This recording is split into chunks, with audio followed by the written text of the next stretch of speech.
விண்ணோடு மேளச்சத்தம் என்ன, மண்ணோடு சின்ன தூரல் என்ன,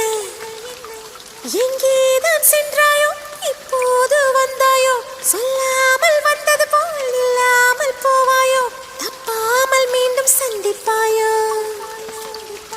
நீ வரும்போ